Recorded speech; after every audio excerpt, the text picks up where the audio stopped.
Halo, selamat pagi semuanya. Bung Ninja sangat senang melihat wajah-wajah fans Indonesia yang ceria banget. Setelah kemarin kita berhasil kalahkan Vietnam dengan skor 1-0. Tentunya ini adalah kemenangan yang cukup bermakna atau cukup penting bagi Indonesia karena asa Indonesia untuk bisa lolos ke 16 besar masih terjaga.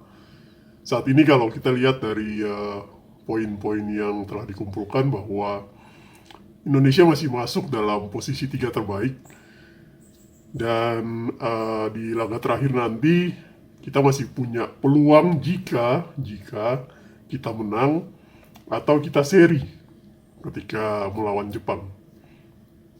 Nah, kabar buruknya sebenarnya sih ya nggak buruk-buruk amat sih.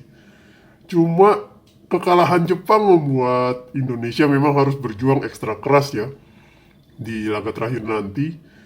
Karena pasti Jepang juga ingin bangkit, ingin membuktikan bahwa masa sih Raja Asia masa kalah atau main seri sama Indonesia. Cukup kalah dengan Irak. Jadi mungkin nanti di pertandingan terakhir Jepang akan mengeluarkan semua kekuatan terbaiknya, who knows. Tapi kabar baiknya anak-anak Indonesia juga lagi on fire banget. Karena kemenangan atas salah satu musuh bebuyutan kita, yaitu Vietnam. Kita tahu sendiri kan persaingan Indonesia dan Vietnam memang panas sejak beberapa tahun terakhir. Apalagi waktu berhadapan di Piala AFF ataupun di beberapa turnamen yang membuat Indonesia kalah. Jadi ya patut diapresiasi pemain-pemain Indonesia atas perjuangannya. Dan kemenangannya pun kemenangan yang cukup baik ya. Jadi bukan diraih dengan hal-hal yang tidak terpuji atau sebaiknya, melainkan dengan permainan yang cukup baik. Meskipun di babak kedua memang terjadi penurunan tensi permainan, tetapi itu kayaknya bagian dari strateginya Sintayong. Nah, ngomong strategi nih, ketika melawan Vietnam, masuk, terus kita lihat formasinya, Sintayong nggak lagi menurunkan formasi 3-4-3-nya seperti di pertandingan sebelumnya. Tapi kali ini Sintayong pakai formasi 1-4-4-2. Jadi dia taruh 4 back di belakang, kemudian 4 gelandang serta 2 striker. Dan kalau kita lihat sepanjang pertandingan, formasi menyerangnya seperti itu. Saat bertahan, mereka bermain kembali lagi dengan 5-4-1. Jadi ini rapat banget terlihat dari susahnya Vietnam membongkar pertahanan kita. Walaupun berkali-kali sudah coba dari sayap, dari tengah, dari set pitch mungkin, nggak masuk-masuk. Dan penampilan kiper kita Hernando juga sangat baik, sehingga Vietnam terlihat sangat stres untuk menembus pertahanan Indonesia. Nah, di pertandingan ini, uniknya lagi atau terobosannya lagi tuh, Sintayong memainkan Sandy Walsh, bukan Elkan Bagot ataupun Rizky Ridho. Dan ini sebenarnya adalah salah satu terobosan yang cukup baik, karena mungkin kemarin waktu di pertandingan pertama, Sintayong sudah evaluasi dengan tim juga, tim pelatih untuk melihat performa masing-masing pemain. Dan celah pertahanan kita itu seringkali bobol di sisinya Elkan Bagot ataupun Rizky Ridho dalam mengantisipasi tusukan-tusukan lawan. Sehingga di momen kali ini Sintayong menurunkan Sandy Walsh yang berpasangan dengan Jordi Amat, kemudian sesekali dibantu oleh Justin Hapner. Nah, menariknya juga, terkadang yang jadi back tengah itu Justin Hapner sama Jordi Amat. Sandy Walsh malah beroperasi di sayap atau menusuk ke tengah. Begitupun sebaliknya, kadang Sandy Walsh menemani Jordi Amat di belakang, kemudian Hapner malah maju menjadi gelandang. Jadi permainan Sintayong dievaluasi dari situ. Kemudian yang dia ubah juga adalah di sisi striker Jadi dia memainkan Egy untuk mendampingi Rafael Strike. Di sini memang terlihat Sintayong optimis untuk bisa bermain lebih lepas ya. Cuma memang peran Egy ini belum terlalu maksimal sih kalau saya lihat. Karena seringkali Egy lebih banyak menggoceknya, atau mungkin dari segi pengambilan keputusan Egy tidak terlalu cepat. Sehingga itu tidak terlalu efektif untuk membantu aliran bola sebenarnya ya. Jadi untuk permainan berikutnya mungkin kalau Egy dimainkan lagi, Egy harus bisa lebih cepat dalam dua hal itu. Terus di bagian tengah sudah cukup baik ya, karena kembali lagi Marcelino ataupun si Ivar Jenner itu sangat baik dalam pengambilan keputusan maupun penempatan posisi mereka. Sehingga ketika Sintayong memainkan 4-4-2 ini, bola itu terus mengalir dari mereka berdua. Dibantu dengan Sayuri dan Arhan, kadang juga Asnawi. Jadi permainan 4-4-2 ini terlihat lebih lepas, terlihat lebih menarik, terlihat lebih flow, dan terlihat lebih manipulatif untuk mengantisipasi permainan pemain-pemain tengah dari Vietnam. Sehingga jelas-jelas kita menang di lini tengah untuk hal ini. Nah, kekurangan kita di pertandingan ini juga masih kurangnya finishing dari pemain-pemain kita. Jadi beberapa kali Rafael Strike mendapatkan peluang, tapi ya itu tendangannya masih melenceng ataupun lemah, sehingga tidak bisa mengancam gawang Vietnam. Justru malah beberapa pemain back yang malah mengancam gawang Vietnam, seperti tandukannya si Sandy Walsh ataupun tendangannya Marcelino beberapa kali. Jadi untuk striker-striker kita sih masih perlu terus berlatih dan terus berbenah ya. Karena memang nanti saat melawan tim-tim besar, yang dibutuhkan itu adalah gol. Karena sedikit peluang yang didapatkan harus segera dikonversi menjadi gol.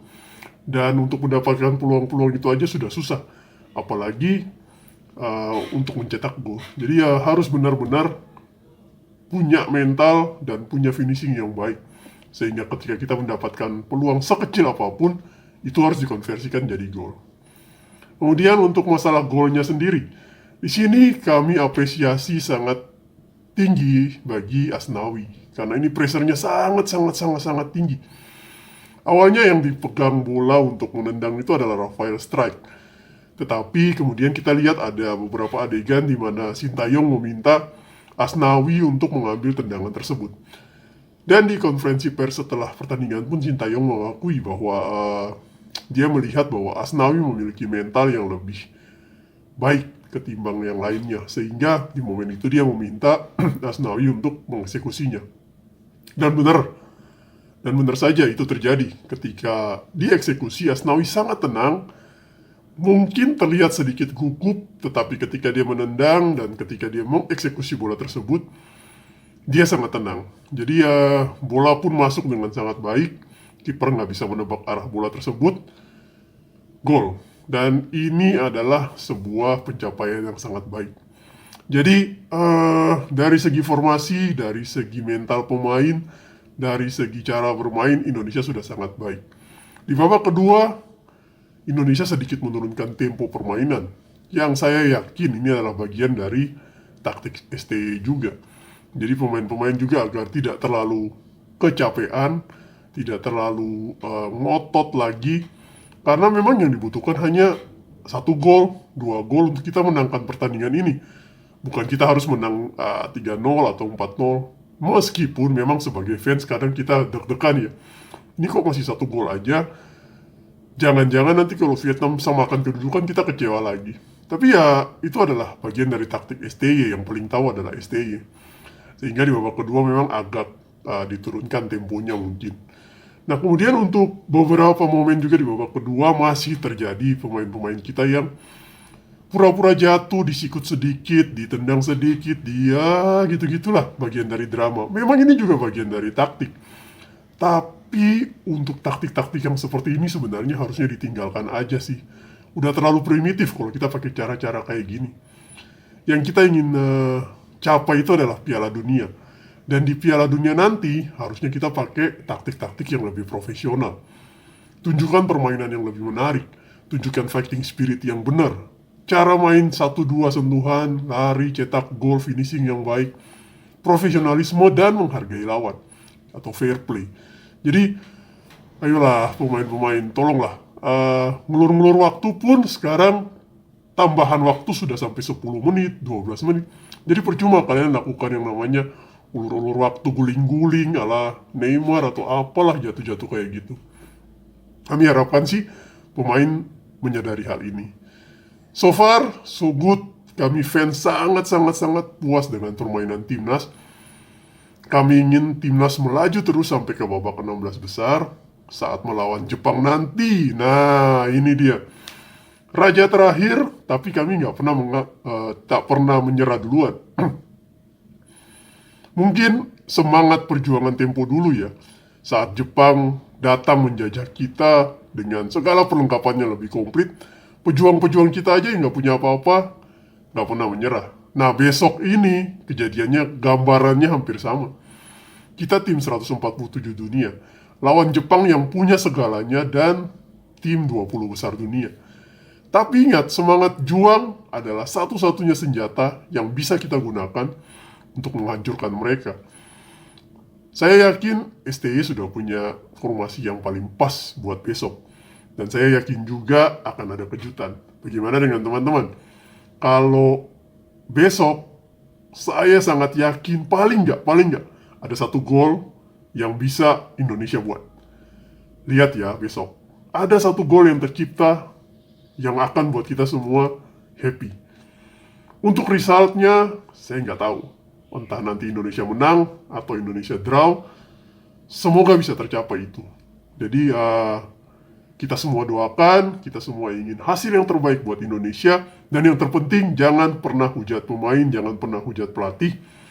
Percayakan semua sama mereka karena mereka yang paling tahu kondisi mereka. Kita dukung penuh, kita kasih apresiasi, kita kasih doa, kita lihat hasilnya. Oke, sampai jumpa. Bung Ninja akan ulas lagi pertandingan berikutnya Indonesia. So, jangan lupa terus berikan semangat buat Bung Ninja juga untuk buat video. Maklum masih pertama ya. Jadi tolong kasih semangat, kasih subscribe juga. Bantu juga untuk share ke teman-temannya. Ya, ini adalah ajang kita untuk diskusi aja sih. Karena Bung Ninja juga sangat cinta dengan sepak bola, terutama timnas Indonesia. Mungkin kedepannya juga akan kita ulas pertandingan-pertandingan di Liga dan pertandingan-pertandingan turnamen lainnya.